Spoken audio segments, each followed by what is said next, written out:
باپ کا ساتھ چھوٹے برسوں بیت گئے تھے، لیکن ماں کا غم تو ابھی تازہ تھا۔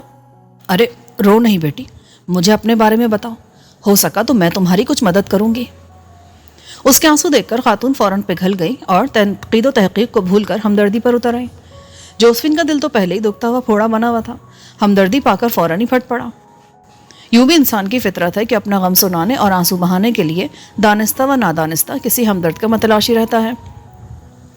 بہت دکھ ہوا تمہارے حالات سن کر، اوپر والا تم پر رحم کرے گا، بھیجنے والے نے تمہیں بالکل ٹھیک جگہ بھیجا۔ نواب سلیم اللہ صاحب بڑے دل والے ہیں، حیدرآباد کے کتنے یتیم محتاج ہیں جو ان کے کنے سے ہر ماہ وظیفہ پاتے ہیں، انہوں تمہارا بھی خیال کریں گے۔ میں ان کے دوست نواب فراست بیگ کے کنے ملازمت کرتی ہوں، انہوں بھی بڑے اچھے آدمی ہیں، مجھ بیوہ کو بڑی عزت دیتے ہیں۔ میں انہوں کو بولوں گی کہ نواب صاحب سے تمہاری سفارش کر دیں۔ اس کے حالات جان کر خاتون مذہب وغیرہ کا فرق بھول گئی اور پوری طرح سے اس کی ہمدردی پر کمر بستہ ہو گئی۔ بہت شکریہ۔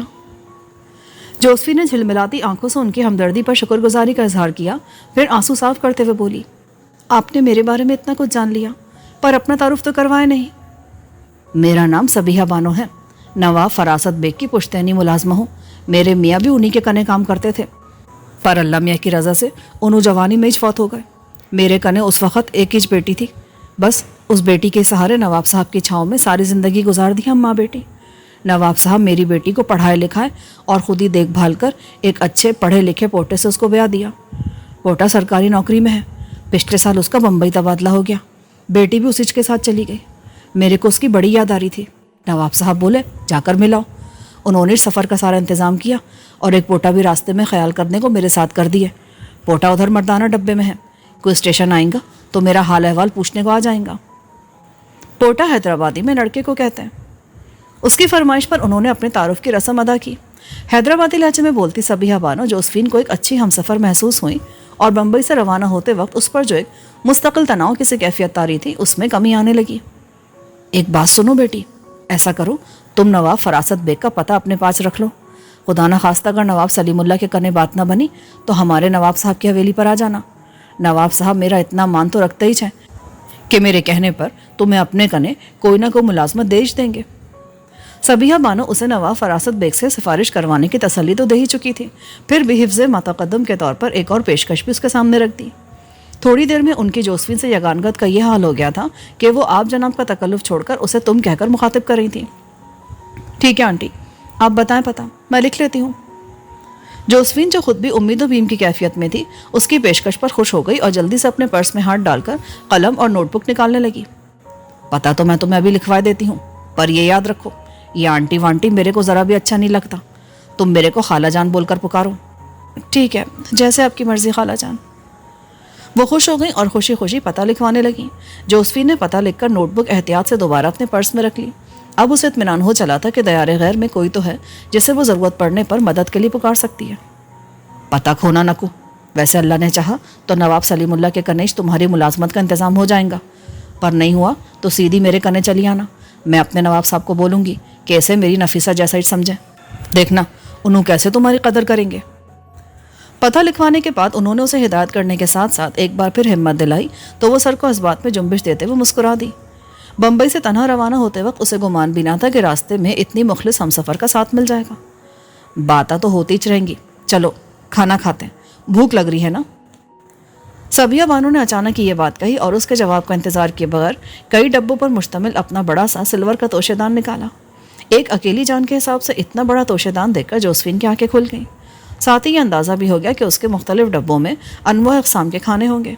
صبیحہ بانو کے حلیے اور گفتگو سے ظاہر ہی تھا کہ وہ ملازمہ ہونے کے باوجود خاصی آسودہ حال ہیں، اور آسودہ لوگ عموماً سب سے زیادہ کھانے کا ہی اہتمام کرتے ہیں، جبکہ خود اس کے پاس کھانے کے نام پر 2 روٹیاں، تلے ہوئے آلو اور تھوڑے سے پکوڑے ہی موجود تھے۔ اپنا اتنا معمولی سا کھانا لے کر اسے ان کے ساتھ شریک طعام ہوتے ہوئے جھجک محسوس ہوئی، چنانچہ پہلو تہی کرتے ہوئے بولی، آپ کھائیے خالہ جان، مجھے ابھی بھوک نہیں ہے۔ ایسے کیسے نہیں ہے؟ میرے سامنے ہی تم ٹرین میں سوار ہوئے تھے اور جب سے اب تک کچھ کھانا تو دور کی بات، میں نے تم کو پانی پیتے بھی نہ کو دیکھا۔ چلو چلو تکلف نہ کو کرو اور جلدی سے آ جاؤ، میرے کو اکیلے کھانا ذرا اچھا نہیں لگتا۔ ویسے ہی تم دیکھ ہی رہے ہو کہ میرے کنے کتنا بڑا توشے دان ہے، وہ پوٹی ہے نا نفیسہ بانو، ذرا بھی میری بات نہیں سنی، اتنا ڈھیر سارا کھانا میرے ساتھ کر دی، بولی ساتھ اور بھی مسافر ہوں گے، ان کے ساتھ مل کر کھا لیجیے گا۔ سبیہ بانو کی زبان کے ساتھ ساتھ ہاتھ بھی مسلسل چل رہے تھے۔ انہوں نے اپنے سامان میں سے ایک چھوٹا سا دسترخوان نکال کر بچھا دیا اور اس پر پلیٹیں، چمچے اور گلاس وغیرہ رکھنے کے بعد توشے دان کے مختلف ڈبے کھول کھول کر رکھنے لگی۔ ڈبے کھلتے اشتہا انگیز خوشبوئیں سارے میں چکرانے لگیں۔ ڈبے میں موجود دیگر خواتین بھی ان کی دیکھا دیکھی اپنے توشے دان نکالنے لگیں۔ کھانے کی خوشبو نے گویا الغار سی کر دی۔ جوزفین اپنے نفس پر قابو رکھنے والی ایک باوقار لڑکی تھی، لیکن فطری تقاضے تو ہر انسان کی طرح اس کے ساتھ بھی لگے ہوئے تھے۔ ایک ایسی لڑکی جسے زندگی میں بہت ہی کم اچھا کھانا نصیب ہوا تھا اور جس نے آج صبح بھی 2 عدد پاپوں کے ساتھ صرف 1 پیالی چائے بطور ناشتہ نوش کی تھی، کیسے ان اشتہا انگیز خوشبوؤں کی الغار میں اپنے پیٹ میں دوڑتے چوہوں کو قابو میں رکھ سکتی تھی؟ اسے یکدم ہی بھوک لگنے لگی اور خود پر قابو پانا جیسے مشکل ہی ہو گیا۔ ارے تم ابھی تک ایسے ہی بیٹھے ہو؟ میں پورا دسترخوان سجا دی اور تم اٹھش نہیں رہے۔ سبیہ بانو نے اس بار ذرا خفگی بھرے انداز میں اسے پکارا تو وہ، جس کی ساری مزاحمتیں پہلے ہی دم توڑ چکی تھیں، اس کے ساتھ دسترخوان پر آ بیٹھی۔ دسترخوان اتنے عمدہ کھانوں سے بھرا ہوا تھا کہ اسے اپنے ساتھ لائے ہوئے معمولی کھانے کو نکالتے ہوئے جھجک محسوس ہو رہی تھی، لیکن بچپن سے رزق کی جو تنگی دیکھی تھی اس نے اسے رزق کی قدر کرنا سکھا دی تھی۔ پھر مرحوم ماں بھی ہمیشہ یہی سبق دیتی تھی کہ رزق کو ضائع نہ ہونے دو۔ چنانچہ اس نے اپنے ساتھ لایا کھانا بھی کچھ شرماتے اور جھجکتے ہوئے دسترخوان پر رکھ دیا۔ پوٹی بہت تیز کھانا ساتھ میں دے دی، اتنا کھانا کہاں کھایا جائے گا؟ ایسا کرتی ہوں وہ جو پوٹا میرے ساتھ ہے نا اس کے لیے رکھ کر باقی بانٹ دیتی ہوں، ورنہ تو سارا کھانا خراب ہو جائے گا۔ بھرے ہوئے دسترخوان کو دیکھ دیکھ کر سبیہ بانو خود بھی پریشان تھی اور اس پریشانی میں بڑبڑاتے ہوئے ایک حل بھی نکال لیا تھا اور پھر فوراً ہی اس پر عمل بھی کرنے لگی۔ کچھ کھانا سنبھال کر رکھنے کے بعد انہوں نے کھانے کا بیشتر حصہ ساتھ سفر کرتی دیگر خواتین میں بانٹا اور پھر خود کھانے کی طرف متوجہ ہوئی۔ جوزفین بھی شدید خواہش کے باوجود ان کے انتظار میں رکی رہی۔ چلو بیٹی بسم اللہ کرو، انہوں نے کہا اور پھر خود اپنے ہاتھ سے اس کی پلیٹ میں قورمہ ڈالا۔ مرغی کا یہ باداموں والا قورمہ تھا اور انہوں نے جوزفین کی پلیٹ میں مرغی کی ران ڈالی تھی، ساتھ میں روغنی روٹیاں تھیں۔ جوزفین نے پہلا ہی نوالا منہ میں رکھا تو پکانے والی کو داد دیے بغیر نہ رہ سکی۔ ایک کے بعد دوسرا، تیسرا، چوتھا نوالا مسلسل کھاتی چلی گئی۔ قورمے کے علاوہ گوشت کا اچار، کچے قیمے کے کباب اور بگھارے بیگن بھی موجود تھے۔ سبیہ بانو ایک کے بعد ایک چیز اس کی پلیٹ میں ڈالتی رہی اور اسے بصد اصرار کھلاتی چلی گئی۔ ہر شہی اپنی جگہ لاجواب تھی۔ جوزفین نے کہاں ساری زندگی میں ایسے عمدہ ذائقے چکھے تھے؟ اسے تو ایسا لگا جیسے جنت میں جن عمدہ کھانوں کا وعدہ ہے وہ آج یہیں پورا ہو رہا ہے۔ سبیہ بانو کی پھرتیلی میزبانی میں اسے اپنے ساتھ لائے گئے کھانے کو کھانے کا موقع بھی نہ مل سکا تھا، لیکن اسے یہ دیکھ کر حیرت ہوئی کہ سبیہ بانو نے خود اس کا کھانا اپنی پلیٹ میں ڈال کر کھانا شروع کر دیا اور اس معمولی کھانے کی بھی بے حد تعریف کر رہی تھی۔ اگر وہ رغبت سے نہ کھا رہی ہوتی تو اسے لگتا کہ وہ محض اس کا دل رکھنے کے لیے تعریف کر رہی ہیں۔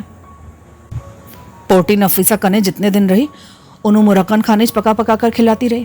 میں بہت منع کری پر بولی اماں آپ پہلی بار ممبئی آئے، دوبارہ جانے کب آئیں گے، اس لیے میرے کو اپنی خاطر خدمت کا موقع دیں۔ میں چپ ہو گئی کہ چلو بچی اپنے دل کے ارمان پورے کر لے، پر سچ بولوں تو آج تمہارا سادہ کھانا ایسا مزہ دے رہا ہے کہ میرے کو لگتا ہے آج ہی میرے کو پیٹ بھر کر روٹی کھانے کو ملی ہے۔ ادھر حیدرآباد میں نواب فراست بیگ کی حویلی کے مطبخ میں بھی بڑے اہتمام سے کھانا پکتا ہے، پر بیگم صاحبہ کا حکم ہے کہ روز ساتھ میں دال سبزی کی بھی ایک ایک قسم ہونی چاہیے۔ میرے کو جب بھی میرے منہ کا ذائقہ بدلنے کو لگتا ہے نا تو میں دال یا سبزی کھا لیتی ہوں۔ تم نے یہ آلو بہت ذائقے دار بنائے ہیں، سچی مزہ آ گیا کھا کر۔ ان کی تعریفوں کے ساتھ ہی اس بات کی وضاحت بھی تھی کہ انہیں جوزفین کا وہ عام سا کھانا اتنا پسند کیوں آیا ہے۔ سیر ہو کر کھانے کے بعد انہوں نے میٹھا نکال لیا۔ یہ ڈبل کا میٹھا تھا، زعفران اور الائچی کی خوشبو اس کے بھی عمدہ ہونے کی گواہی دے رہی تھی، لیکن جوزفین کو لگ رہا تھا کہ وہ حلق تک بھر چکی ہے اور اب مزید ایک نوالے کی بھی گنجائش نہیں، اس لیے میٹھے کے لیے معذرت کر لی۔ ارے ذرا سا تو دیکھو، ذرا سا چکھنے میں کیا ہوتا ہے۔ انہوں نے بصد اصرار اسے وہ بھی کھانے پر مجبور کر دیا۔ کھوئے، چاندی کے ورق، بادام اور پستے کی گریوں سے سجے اس میٹھے سے جوزفین آشنا نہیں تھی۔ سبیہ بانو کے اصرار پر ایک چمچ منہ میں رکھا تو اس کی حلاوت نے دنگ کر دیا اور اسے پتہ بھی نہ چلا کہ وہ جو حلق تک بھر جانے کی دعوے دار تھی ایک کے بعد ایک کتنے چمچے منہ میں ڈالتی چلی گئی۔ یہ تو بہت مزے کا ہے۔ ایسے شاندار میٹھے کی تعریف نہ کرتی یہ کیسے ممکن تھا؟ اس کے منہ سے تعریف سن کر سبیہ بانو نے اس کی پلیٹ میں اور میٹھا ڈالنے کی کوشش کی، لیکن اس نے ان کا ہاتھ روک دیا۔ بس خالہ جان، اب اگر اور کھایا نا تو پیٹ پھٹ جائے گا۔ وہ یہ جملہ سن کر ہنس پڑی اور پھر مزید اصرار نہیں کیا۔ کھانے کے بعد دسترخوان سمیٹنے کا کام جوزفین نے انجام دیا۔ وہ فطری طور پر سلیقہ مند تھی، اس لیے جھوٹے برتنوں کے ساتھ ساتھ بچ رہنے والے کھانے کو بھی سلیقے سے سنبھالا کہ سبیہ بانو خوش ہو گئی۔ جیتی رہو، اللہ نصیب کھولے، بڑے سلیقے والی لڑکی ہو۔ جوزفین شرمائی شرمائی سے مسکراتی رہی۔ آج وہ زندگی کے جس تجربے سے گزر رہی تھی وہ اس کے لیے بالکل نیا تھا۔ وہ بمبئی کے جس محلے میں رہتی تھی وہاں اس کے اطراف میں رہنے والی خواتین غربت اور اس سے جنم لینے والے دیگر مسائل زندگی سے نمٹنے میں اتنی ادموئی ہو گئی تھی کہ ان کے پاس یہ شفقت اور نرمی باقی نہیں رہی تھی۔ وہ سب تھکی ہوئی پس مردہ اور مایوس عورتیں تھیں جن کے اندر کی جھنجھلاہٹ نے ان کی زبانوں کو تلخ اور لہجوں کو کرخ بنا ڈالا تھا۔ واحد جوزف کی ماں ہی ایسی تھی جو اس سے محبت سے پیش آتی تھی، لیکن اس کے پاس بھی صبیحہ بانو جیسا لب و لہجہ موجود نہیں تھا۔ صبیحہ بانو کے ساتھ سفر کرتے ہوئے اس نے اپنی زندگی کا سب سے بہترین وقت گزارا۔ ان کی باتوں، دلچسپ قصوں اور شفقت بھری خیالداری میں گزرنے والا وقت کیسے گزرتا چلا گیا اسے پتہ بھی نہ چلا۔ صبیحہ بانو کے ساتھ مردانہ ڈبے میں سفر کرنے والا ملازم لڑکا اکبر بھی ہر اسٹیشن پر اتر کر ان کا حال احوال معلوم کرنے آتا رہا اور ان کی فرمائش پر کولر میں پانی بھرنے، ٹھنڈی بوتلیں لانے اور میٹھے پان پہنچانے جیسے فرائض بنا تیوری پر بل ڈالے خوش خلقی سے انجام دیتا رہا۔ اب اسے یہ معلوم نہیں کہ وہ سچ مچ خوش اخلاق تھا یا پھر فراست بیگ کے ملازمین میں صبیحہ بانو کی خاص اہمیت کی بنا پر یہ خوش خلقی اس کی مجبوری تھی۔ ادھر شادی میں تو سب کو بڑا مزہ آئے گا، سب مل کر بڑا موج مستی کرے گا۔ بڑے اشتیاق سے یہ بات کہنے والا صابر عرف گولو تھا۔ کل ہی ربا نے انہیں فون پر اطلاع دی تھی کہ ثریا بانو کا رشتہ طے ہو گیا ہے اور جمعے کے دن اس کے نکاح اور رخصتی کا انتظام کر لیا گیا ہے۔ گولو نے جب سے یہ اطلاع سنی تھی اسے بمبئی کی رونق شدت سے یاد آنے لگی۔ ثریا بانو کی شادی کا مطلب تھا کہ سارے انتظامات اڈے کی طرف سے ہوں گے اور اڈے والے شادی کی تقریب میں پیش رہیں گے۔ گولو کو اس طرح کی تقریبات میں شرکت کا بہت شوق تھا، لیکن اڈے والوں کو ایسے مواقع کہاں میسر آتے تھے۔ ساتھیوں میں سے کبھی کسی کے گھر میں کوئی شادی بیاہ ہو اور گھر والوں کی طرف سے اجازت مل جائے تو وہ اپنے ساتھیوں کو مدعو کر لیتا تھا، ورنہ تو ان کی زندگیاں بس ایک دوسرے کی ذات تک ہی محدود تھیں۔ اس حساب سے ثریا بانو کی شادی اڈے کی دنیا کا ایک انوکھا واقعہ تھی اور گولو کا اس شادی کے لیے پرجوش ہونا قابل فہم تھا۔ تم کہو تو میں تمہارے بمبئی جانے کا بندوبست کر دیتا ہوں، تم جا کر شادی میں شرکت کر لینا۔ مجھے تو دادا نے واپسی کی اجازت ہی نہیں دی، ورنہ میں بھی ساتھ چلتا تمہارے۔ فاروق نے اسے پیشکش کی۔ آج وہ گولو اور کیتھرائن کو اپنے ساتھ لے کر گھومنے نکلا تھا۔ گھومنے کے علاوہ اس کا انہیں خریداری کروانے کا بھی ارادہ تھا، ساتھ ہی ثریا بانو کے لیے کوئی تحفہ بھی لینا چاہتا تھا۔ اسے معلوم تھا کہ ربا نے اسے بیٹی بولا ہے تو اس کی شادی کے انتظامات اور جہیز میں کوئی کمی رہنے نہیں دے گا، لیکن وہ خود بھی اس مظلوم لڑکی کو اس کی شادی کے موقع پر کوئی اچھا سا تحفہ دینا چاہتا تھا۔ تحفہ یہاں سے خرید کر پارسل کر دیتا تو شادی تک بمبئی پہنچ ہی جاتا۔ گھر سے نکلتے وقت اس نے بملا کو بھی ساتھ چلنے کے سلسلے میں کہا تھا۔ اس کا خیال تھا بملا انکار کر دے گی، لیکن وہ فوراً تیار ہو گئی اور ڈرائیونگ سیٹ بھی خود سنبھال لی۔ ہمیشہ کی طرح پراعتماد آج بھی اس نے جدید تراش خراش کا لباس پہن رکھا تھا۔ بڑے بڑے پائچوں والے بیل باٹم پاجامے کے ساتھ کھلے گریبان کی شوخ پھولوں والی چست قمیض اور رسی کی طرح بل کھائے دوپٹے کے ساتھ وہ بہت نمایاں ہو رہی تھی۔ ساتھ ہی اس نے میک اپ بھی روزانہ کی نسبت ذرا زیادہ اہتمام سے کیا تھا۔ جسم پر چھڑکے گئے پرفیوم کی خوشبو بھی متوجہ کرنے والی تھی۔ ساری تیاری سے صاف ظاہر تھا کہ وہ اپنے ناز و ادا سے کسی کو قتل کرنے کی پوری تیاری کیے ہوئے ہے۔ اصل میں سارا ہار سنگھار فاروق کے لیے تھا۔ چاند بانو سے ہونے والی ملاقات نے اس پر یہ انکشاف کر دیا تھا کہ وہ فاروق کو پسند کرنے لگی ہے، اور اس انکشاف کے بعد وہ دانستہ فاروق کو خود سے متاثر کرنے کے مشن پر جت گئی تھی۔ اس مشن کی تکمیل کے لیے سب سے اہم بات تو یہی تھی کہ وہ زیادہ سے زیادہ فاروق کے ساتھ رہتی، تو اس کے لیے اس کے پاس مواقع کی کوئی کمی نہ تھی۔ پڑھی لکھی ہونے کے باعث اسے گفتگو کا ڈھنگ اچھی طرح آتا تھا، اسی لیے فاروق سے بات چیت کرنے کے لیے بھی اس کے پاس موضوعات کی کوئی کمی نہ تھی۔ وہ محسوس کرتی تھی کہ فاروق اس کی صحبت میں بور نہیں ہوتا اور اچھا وقت گزارتا ہے، لیکن وہ یہ بھی جانتی تھی کہ یہ پسندیدگی بس عمومی ہے جو کہ دوستوں کے درمیان پائی جاتی ہے۔ اس دوستی کے اندر عورت و مرد کے تعلق کی آنچ جلانے کے لیے اس نے اپنی شخصیت کو نمایاں کرنے کی شعوری کوششیں شروع کر دی تھیں۔ آج کی تیاری بھی اسی سلسلے کی کڑی تھی، لیکن گاڑی چلاتے ہوئے اسے مسلسل اس بات پر تاؤ آ رہا تھا کہ اس کے ساتھ والی سیٹ پر بیٹھے فاروق کی توجہ اس سے زیادہ پیچھے سیٹ پر بیٹھے گولو اور کیتھرائن پر مرکوز تھی۔ کیتھرائن تو پھر بھی نسبتاً کم گو اور اپنے کام سے کام رکھنے والی لڑکی تھی، لیکن گولو کا فاروق کے ساتھ تعلق بہت گہرا تھا۔ فاروق اسے جتنی اہمیت دیتا تھا اتنی وہ کسی اور کے حصے میں نہیں آ پاتی تھی۔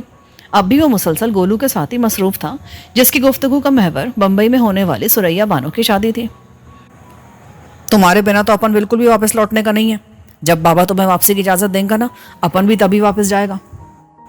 مجھے تو معلوم نہیں کب واپسی کی اجازت ملے گی، کبھی کبھی تو ایسا لگتا ہے کہ دادا نے علاج کے بہانے مجھے بمبئی بدر کر دیا ہے۔ فاروق کے لہجے میں ہلکی سی تلخی تھی۔ شملہ بہت خوبصورت تھا اور وہ اس کی خوبصورتی سے متاثر بھی ہوا تھا، لیکن وہ جو کسی کی خوبصورت آنکھوں کی دید تھی، اس دید کے سرابی کے سامنے سب کچھ ہیج تھا۔ آپ ایسی بات کیوں کریں فاروق بھائی؟ ربن صاحب نے جو کچھ بھی کیا صرف آپ کی محبت میں اور آپ کی بھلائی کے لیے کیا۔ دیکھیں تو یہ کتنی بیوٹیفل پلیس ہے، یہاں رہنے سے آپ کی ہیلتھ پر اچھا اثر پڑا ہے اور امپروومنٹ کی رفتار بھی تیز ہے۔ بمبئی جیسے پولوشن اور شور والی سٹی میں رہ کر آپ اتنی جلدی امپروو نہیں کر سکتے تھے۔ کیتھرائن نے اسے ٹوکا۔ آئی نو سسٹر، مجھے دادا کے خلوص پر کوئی شک نہیں ہے، لیکن مجھے اپنے شہر اور ساتھیوں سے دوری گھرا گزرتی ہے۔ فاروق نے اسے جواب دیا ہی تھا کہ بملا نے اسے اپنی طرف متوجہ کر لیا۔ پہلے کہاں چلنا ہے فاروق صاحب؟ پہلے ان لوگوں کو کچھ سیر سپاٹا کروانا ہے کہ شاپنگ کرنی ہے؟ میرے خیال میں پہلے شاپنگ کر لیتے ہیں۔ میں چاہتا ہوں کہ پہلے سورے کا گفٹ خرید کر اسے پوسٹ آفس جا کر پارسل کرا دیں، پھر باقی کام تو ہوتے رہیں گے۔ سیر کا کیا ہے، ابھی ہم کون سا شملہ سے واپس جا رہے ہیں، اگر آج موقع نہ بھی ملا تو پھر کسی دن نکل جائیں گے۔ فاروق بھائی ٹھیک کہہ رہے ہیں، اپن لوگ تو ابھی ادھر ہی ہیں نا، پھر کسی دن سیر کے لیے آ جائیں گے۔ گولو نے فاروق کی ہاں میں ہاں ملائی۔ بملا نے گولو کی طرف کوئی خاص توجہ نہ دی اور فاروق ہی کی طرف متوجہ رہتے ہوئے ایک ادا سے بولی، آگے آپ کے پاس سیر کے لیے وقت تو ہوگا، لیکن مجھ جیسی گائیڈ اور ڈرائیور کہاں سے لائیں گے؟ یہ تو میں ہوں جو شملہ کے چپے چپے کو اچھی طرح جانتی ہوں۔ یہ سالہ کوئی پرابلم نہیں ہے بملا دیدی، اپن نے سیٹھ صاحب کے ڈرائیور سے بات کیا تھا، وہ اپن کو بتایا کہ بہت سالوں سے وہ ادھر ہی رہ رہا ہے اور سارا شملہ اچھی طرح دیکھ رکھا ہے، اپن اس سے بولے گا کہ وہ اپن کو سیر کروانے لے جائے۔ گولو کی اچانک مداخلت نے بملا کی کہی ہوئی بات کا سارا مزہ کرکرا کر دیا اور وہ اپنی جگہ بیٹھے بیٹھے بل کھا کر رہ گئی۔ ارے نہیں گولو، بملا جی کی بات بالکل الگ ہے۔ ڈرائیور ہمیں سیر کروانے تو لے جا سکتا ہے، لیکن جتنی معلومات شملہ کے بارے میں بملا جی کو ہے نا، وہ ہمیں کہیں اور سے نہیں مل سکتی۔ میں تو سخت متاثر ہوں ان کی اتنی معلومات پر۔ فاروق جانتا تھا کہ گولو اپنے سیدھے پن میں ایک ایسی بات کہہ گیا ہے جو بملا کو ناگوار خاطر گزر سکتی ہے، اس لیے اس کی بات کا اثر زائل کرنے کے لیے بملا کی طرف دیکھ کر خوش مزاجی سے بولا۔ اس کے ان تعریفی کلمات کا بملا پر اچھا اثر پڑا اور وہ کچھ فاتحانہ انداز میں مسکراتی۔ اپن کو معلومات کا کیا کرنا ہے بھائی، اپن کو کون سا واپس جا کر شملہ کے بارے میں امتحان دینے کا ہے؟ گولو نے لاپرواہی سے اپنے خیالات کا اظہار کیا۔ ممکن ہے وہ اس سلسلے میں مزید غور افشانی کرتا، لیکن کیتھرائن نے اس کے بازو کو دھیرے سے دباتے ہوئے مزید کچھ بولنے سے روکا اور سمجھداری سے بات سنبھالتے ہوئے بولی، تمہیں شملہ کے بارے میں جاننے کا شوق نہیں ہے تو کیا ہوا؟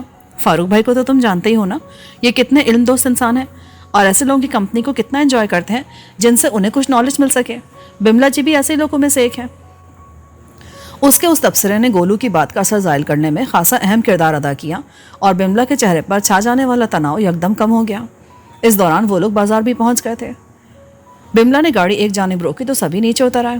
اسی وقت فاروق کی توجہ کچھ فاصلے پر کھڑی ایک دوسری گاڑی کی طرف چلی گئی۔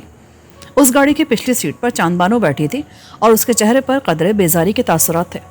ارے چاند بانو یہاں کہاں؟ فاروق بے ساختہ بولا۔ اس کی آواز پر بملا نے بھی چونک کر اس جانب دیکھا۔ سادہ گلابی لباس میں آنکھوں میں کاجل کے ہلکے سے ڈورے ڈالے چاند بانو کا حسن کسی آفتاب کی طرح ایسے اپنی کرنیں بکھیر رہا تھا کہ اس کی ساری تیاری دھری کی دھری رہ گئی۔ اسے وہاں دیکھ کر بملا کو شدید کوفت کا احساس ہوا، لیکن ظاہر ہے وہ فاروق کو چاند بانو کے قریب جانے سے روک تو نہیں سکتی تھی۔ وہ خود فوراً اس کی گاڑی کی طرف بڑھ گیا تھا جس کی پچھلی سیٹ پر چاند بانو بیٹھی تھی۔ فاروق کے نزدیک پہنچنے سے قبل ہی وہ اس کی طرف متوجہ ہو گئی اور چہرے پر چھائے بیزاری کے تاثرات یکدم ہی غائب ہو گئے۔ آداب، آپ یہاں کیسے؟ فاروق نے پوچھا۔ وہ فوراً گاڑی کا دروازہ کھول کر باہر نکل آئی اور فاروق کے مقابل سر و قامت کھڑی ہو گئی۔ فاروق نے اس وقت سفید رنگ کا کرتا پجامہ پہن رکھا تھا اور وہ دونوں ایک دوسرے کے مقابل کھڑے چاند سورج کی جوڑی لگ رہے تھے۔ بملا نے بھی اس بات کو محسوس کیا اور دل ہی دل میں جلبلاتی ہوئی خود بھی فاروق کے پیچھے آ کھڑی ہوئی۔ ہم یہاں خریداری کرنے کے لیے آئے ہیں۔ چاند بانو کا انداز کچھ بجھا ہوا تھا۔ اصل میں اپنے اتنے ذوق و شوق سے فاروق سے ملاقات کے لیے جانے کا جو نتیجہ نکلا تھا وہ اس کے لیے بہت تکلیف دہ ثابت ہوا تھا۔ بملا کا اس کے ساتھ جو رویہ تھا اس سے اس نے سبکی محسوس کی تھی۔ پھر واپس جا کر وہ بہت دیر تک زمرد بائی کی باتیں بھی سنتی رہی تھی۔ دونوں طرف کے ان رویوں کو اس نے خاموشی سے سہا تھا جس کی وجہ سے وہ گھٹن کا شکار ہو گئی تھی۔ اس کی یہ کیفیت اتنی واضح تھی کہ انل کمار تشویش کا شکار ہو گیا تھا، کیونکہ اس کے خیال میں چاند بانو کا یہ موڈ اس کے تاثرات پر اثر انداز ہو رہا تھا، جبکہ شملہ میں انہیں فلم کے جس حصے کی عکس بندی کرنا تھی اس میں اس کا خوشباش نظر آنا ضروری تھا۔ انل کمار کی تشویش کا زمرد بائی نے فوراً فائدہ اٹھایا اور یہ کہہ کر اس کے ساتھ شاپنگ کے لیے روانہ ہو گئی کہ اس طرح چاندنی کا موڈ اچھا ہو جائے گا۔ چاند بانو کو خریداری سے کوئی دلچسپی نہیں تھی، اس لیے وہ مارے باندھے یہاں تک آ تو گئی تھی، لیکن گاڑی سے اترنے سے انکار کر دیا تھا۔ اب صورتحال یہ تھی کہ زمرد بائی خریداری کرتی پھر رہی تھی اور ڈرائیور بوجھ ڈھونے کے لیے اس کے ساتھ تھا، جبکہ چاند بانو گاڑی میں بیٹھی بیزار سے ان دونوں کے واپس آنے کا انتظار کری تھی۔ میں یہاں بازار میں نہیں بلکہ شملہ میں آپ کی موجودگی کے بارے میں پوچھ رہا ہوں. کب سے ہیں یہاں؟ مجھے تو آپ نے اپنی آمد کی اطلاع ہی نہیں دی. فاروق نے سوال دہرایا اور ساتھ ہی شکوہ بھی کر دیا. اس کی بات سن کر چاند بانو چونکی اور ایک نظر فاروق کے پیچھے کھڑی کیل کاٹوں سے لیس بملا پر ڈالی. اس کی نسوانی جبلت نے فوراً ہی اسے احساس دلا دیا تھا کہ اس عورت کی یہ اتنا با اہتمام تیاری فاروق کے لیے ہے اور وہ خود اسے رقابت بھری نظروں سے دیکھ رہی ہے. یہ مس بملا بھاٹی ہیں، شملہ میں یہی ہماری میزبانی کرتی رہی ہیں. جی ہم جانتے ہیں انہیں. آپ کی مزاج پرسی کے لیے آئے تھے تو ان سے ملاقات ہوئی تھی. کب؟ کہاں؟ ان کے دولت قدے پر. ہم شملہ آمد کے فوراً بعد ہی آپ سے ملاقات کے لیے پہنچ گئے تھے.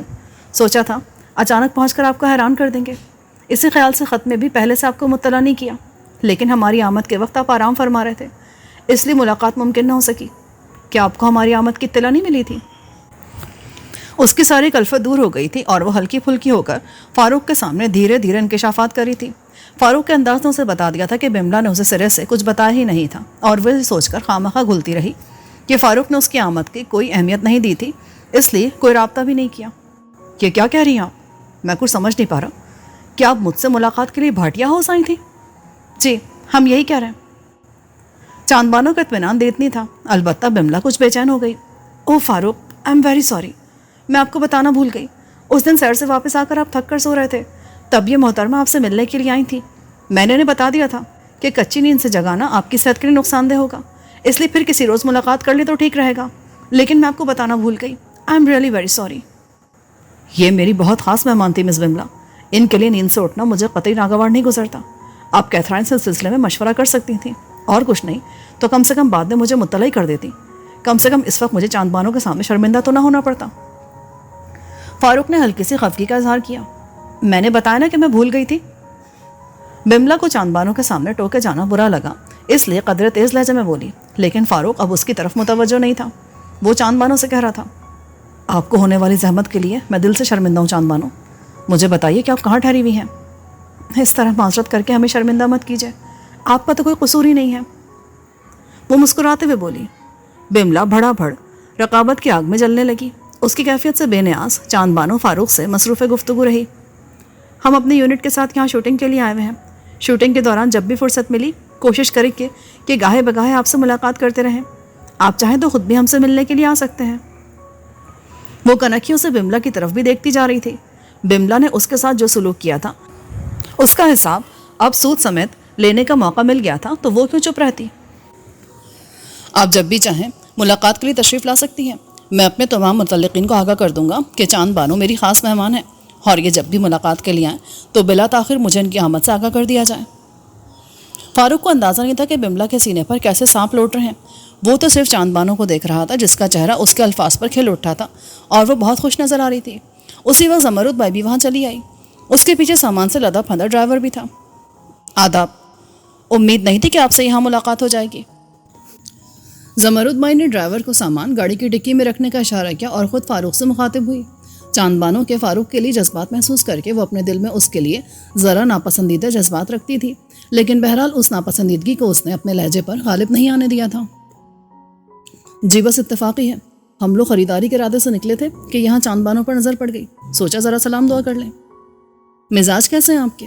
ہمارے علم میں ہے کہ آپ ڈاکٹرز کی تجویز پر بغرض تبدیلی آب و ہوا شملہ میں مقیم ہیں. ہم آپ کی مزاج پرسی کے لیے آتے، لیکن چاند بانو تو اتنی عجلت میں روانہ ہوئی کہ ہمیں مہلت ہی نہ مل سکی. ویسے بھی طویل سفر کی تھکان کی وجہ سے کہیں آنے جانے کی ہمت نہیں تھی. جی مجھے اندازہ ہے کہ بمبئی سے یہاں تک کا سفر کتنا طویل اور دشوار ہے. آپ نہیں آ سکی تو آپ سے کوئی شکوہ بھی نہیں ہے. ویسے بھی اللہ کے فضل و کرم سے اب میں کافی بہتر ہوں. بہتر تو آپ لگ رہے ہیں، ماشاءاللہ کسی راجہ اندر کی طرح رہ رہے ہیں. تیمارداری کے لیے اتنے خوبصورت لوگ آس پاس ہوں تو مزاج پر ویسے بھی اچھا اثر پڑتا ہے. اس نے فاروق کے ساتھ موجود کیتھرائن اور بملا کی موجودگی کو جتایا اور شاید چاند بانو کو احساس دلانے کی کوشش کی کہ وہ جس کے لیے دیوانی ہو رہی ہے وہ تو بیک وقت دو حسیناؤں کے جلو میں رہ رہا ہے. جی اللہ کے فضل و کرم سے مجھے ہمیشہ سے ہی بہترین ساتھیوں کا ساتھ میسر رہا ہے. سسٹر کیتھرائن اور گولو بمبئی سے بطور خاص میرا خیال رکھنے کے لیے میرے ساتھ آئے ہیں، جبکہ یہ جو مس بملا بھاٹیا ہیں یہ بھاٹیا ہاؤس کی مالکہ ہیں اور چھٹیاں گزارنے شملہ آئی ہوئی ہیں. مس بملا بھاٹیا، آداب، بڑی خوشی ہوئی آپ سے مل کر. زمرد بائی لوگوں کو ان کی حیثیت کے اعتبار سے عزت اور اہمیت دینے کی عادی تھی. چنانچہ سیٹھ بھاٹیا جیسے آدمی کی بیٹی ہونے کا حوالہ سن کر بملا کے آگے بچنے لگی۔ بملا نے اس کی خوش اخلاقی کو قطعی اہمیت نہ دی اور فاروق سے بولی، آپ کا شاپنگ کا ارادہ ہے یا یہیں کھڑے کھڑے سارا سمے بتا دیں گے؟ ہاں بس چلتے ہیں۔ فاروق اس کے انداز پر ذرا سٹپٹا سا گیا۔ بملا کا لہجہ زمرد بائی اور چاند بانوں کو اہمیت نہ دینے والا تھا، اور وہ یوں منہ پر کسی کی تصدیل کرنے والا آدمی نہیں تھا، اس لیے اس صورتحال پر تھوڑا سا خجل ہو گیا۔ اب ہم بھی چلیں گے، خریداری کرتے کرتے کافی تھک گئے ہیں۔ زمرد بائی نے بملا کی بات کو اہمیت نہ دیتے ہوئے بڑی تمکنت سے کہا اور چاند بانوں کو گاڑی میں بیٹھنے کا اشارہ کرتے ہوئے خود بھی پچھلی سیٹ کی طرف بڑھ گئی۔ خدا حافظ، موقع ملا تو پھر ملاقات ہوگی۔ فاروق نے ہڑبڑا کر الوداعی کلمات ادا کیے۔ چاند بانوں نے ماتھے تک ہاتھ لے جا کر اسے آداب کہا اور دیکھتے ہی دیکھتے ان کی گاڑی وہاں سے روانہ ہو گئی۔ آپ نے ان خواتین کے ساتھ اچھا سلوک نہیں کیا ہے، چند منٹ کی تاخیر سے کیا فرق پڑ جاتا؟ فاروق نے آہستہ سے بملا کو ٹوکا۔ کیتھرائن اور گولو اس سارے عرصے میں خاموش تماشائی بنے رہے تھے اور انہوں نے کسی قسم کی دخل اندازی نہیں کی تھی۔ اب بھی وہ دونوں خاموشی سے ان کے پیچھے قدم اٹھا رہے تھے۔ ان عورتوں کے ساتھ کھڑے ہونا مجھے سخت خوف میں مبتلا کرا تھا۔ مجھے تو آپ پر حیرت ہے کہ آپ انہیں برداشت کیسے کر رہے تھے۔ میں تو کبھی سوچ بھی نہیں سکتی تھی کہ آپ جیسے نفیس آدمی کے بھی بازاری عورتوں سے تعلقات ہو سکتے ہیں۔ آپ کو ان کا تو کوئی میچ ہی نہیں بنتا۔ آپ میرے بارے میں کسی غلط فہمی کا شکار تھی تو میں کیا کر سکتا ہوں؟ میں تو خود اڈے پاڑے کی دنیا کا آدمی ہوں اور لوگوں سے تعلق قائم کرتے ہوئے اتنا دھیان نہیں رکھتا کہ کس کا تعلق کہاں سے ہے۔ بس انسان کی حیثیت سے جو خود بخود میرے قریب چلائے اسے قبول کر لیتا ہوں۔ انسانوں کو خانوں میں بانٹ کر ان سے دوستی کرنے یا نہ کرنے کا فیصلہ نہیں کرتا۔ آپ اگر اس قسم کی درجہ بندی پر یقین رکھتی ہیں تو مجھ سے دوستی کے دعوے کو ترک کر سکتی ہیں۔ یقین جانیے مجھے بالکل بھی شکوہ نہیں ہوگا۔ آپ کی بات الگ ہے، آپ جس دنیا سے تعلق رکھتے ہیں اس کے باسی بالکل بھی نہیں لگتے۔ آپ کی اسی انفرادیت نے تو مجھے آپ کی طرف دوستی کا ہاتھ بڑھانے پر مجبور کیا ہے۔ تو بس ایسا ہی معاملہ چاند بانوں کو بھی سمجھیے۔ وہ کیچڑ میں کھلا ہوا کمل ہے اور میں اپنے اندر یہ جرأت نہیں پاتا کہ اس جیسی لڑکی کو بازاری قرار دے کر اس کے خلوص کی توہین کروں۔ فاروق کا انداز دو ٹوک تھا۔ بملا اختلاف کی خواہش رکھنے کے باوجود اسے کچھ کہہ نہ سکی اور ہونٹوں کو بھیج کر خاموشی سے اس کے سنگ چلنے لگی۔